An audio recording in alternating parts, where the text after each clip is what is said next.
जय माता रानी की दोस्तों। नवरात्र महोत्सव एक धार्मिक अनुष्ठान नहीं बल्कि स्त्री शक्ति और मातृ शक्ति की महिमा का एक उत्सव है। इस उत्सव को मनाते हुए आज हम 8वां दिन जो कि महागौरी की आराधना को समर्पित है। इस दिन कन्या पूजन का भी विशेष महत्व है और मन वचन कर्म से शुद्ध होकर माता की आराधना करें तो माता हमें सुख शांति और समृद्धि का आशीर्वाद अवश्य देती हैं। महागौरी माँ दुर्गा जी की 8वीं शक्ति हैं। इनका वर्ण गौर है। इनको 8 वर्ष का माना गया है। अष्टवर्षा भवेद गौरी। इनके वस्त्र एवं आभूषण भी श्वेत हैं। इनकी 4 भुजाएं हैं। इनका वाहन वृषभ यानी बैल है। इनकी मुद्रा अत्यंत शांत है। अपने पार्वती रूप में इन्होंने भगवान शिव को पति रूप में प्राप्त करने के लिए बड़ी कठोर तपस्या की थी। इनकी प्रतिज्ञा थी, जन्म कोटि लगी रगर हमारी, बरहूं शंभु नत रहूं कुंवारी। कठोर तपस्या के कारण इनका शरीर काला पड़ गया था। इनकी तपस्या से प्रसन्न होकर शिव ने इनके शरीर को गंगा जी के पवित्र जल से धोया। तब महागौरी विद्युत प्रभा के समान कांतिमान गौरवर्ण हो गई। महागौरी की उपासना नवरात्र की 8वें दिन होती है। इनकी उपासना से भक्तों के सभी पाप धुल जाते हैं। महागौरी का ध्यान, स्मरण, पूजन, आराधना भक्तों के लिए सर्वविध कल्याणकारी है। हमें सदैव इनका ध्यान करना चाहिए। इनकी कृपा से अलौकिक सिद्धियों की प्राप्ति होती है। इस दिन साधक का आत्मबल में वृद्धि होती है। तेज, यश, सम्मान एवं धन की भी प्राप्ति होती है।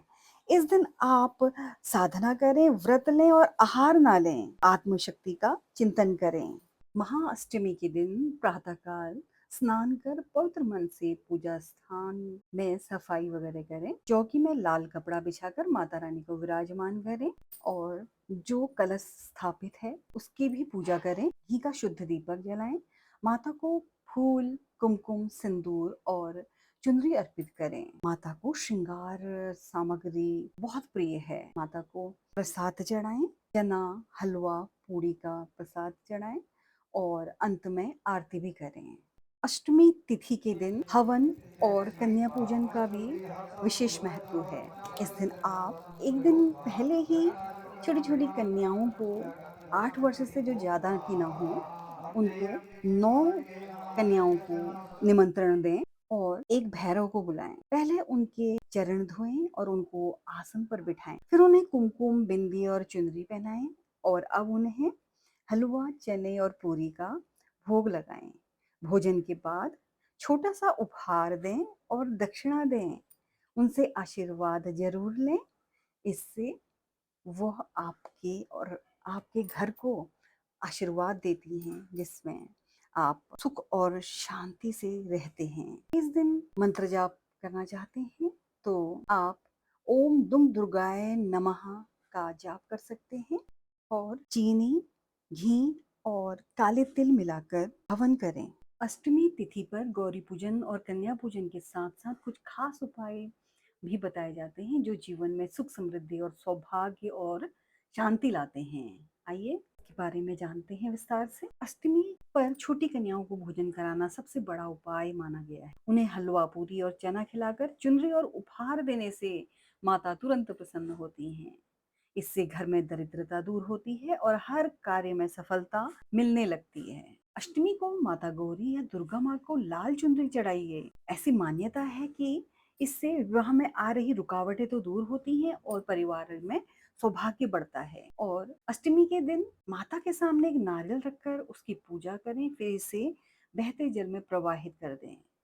इस उपाय से नकारात्मक ऊर्जा और नजर दोष दूर होता है। विवाहित महिलाएं इस दिन माता रानी को सिंदूर चढ़ाकर अपनी मांग में लगाएं। इससे पति का स्वास्थ्य अच्छा रहता है और वैवाहिक जीवन में मधुरता बनी रहती है। घर के मंदिर में अष्टमी के दिन घी का दीपक जलाकर ओम श्री दुर्गाय नमः का जप करें। 108 बार जप कर सकते हैं। इससे आर्थिक संकट तो दूर होता है और धन संपत्ति की प्राप्ति होती है। जो दंपत्ति संतान सुख चाहते हैं वे माता को दूध से बनी मिठाई और पुष्प अर्पित करें, फिर इसका प्रसाद बच्चों या ब्राह्मणों में वितरित कर दें। गौरी माता को आप श्रृंगार अर्पित करें। इसमें माता को कंघी, चूड़ी, बिंदी, काजल, जैसी श्रृंगार की वस्तुएं अर्पित करें। ऐसा करने से घर में वैवाहिक जीवन सुखी और स्थिर रहता है। इस दिन आप कन्याओं का पैर छू के उनसे अक्षत वगैरह घर पर छिड़कवाएं या अपने को आशीर्वाद दिलवाएं। यह भी बहुत उपयोगी रहता है। और जाते जाते भैरव का एक कान बंद करके एक कान में अपनी विशेष मनोकामना को कहें, जल्दी से जल्दी पूरी होती है। और एक खास बात, इस दिन आप अपनी कुल देवी कुल देवताओं को प्रसन्न करने के लिए घर में सरसों के चौमुखी दीप प्रज्वलित करें, जिससे आपके कुल देवी देवता प्रसन्न होते हैं। आप सभी को नवरात्र के अष्टमी पूजन की ढेर सारी शुभकामनाएं। माता रानी का आशीर्वाद बना रहे। ऐसे ही धार्मिक जानकारी के लिए आप मेरे चैनल को फॉलो करें, सब्सक्राइब करें, और जानकारी अच्छी लगी तो इसे अपने दोस्तों और रिश्तेदारों में शेयर करें। जय माता रानी की।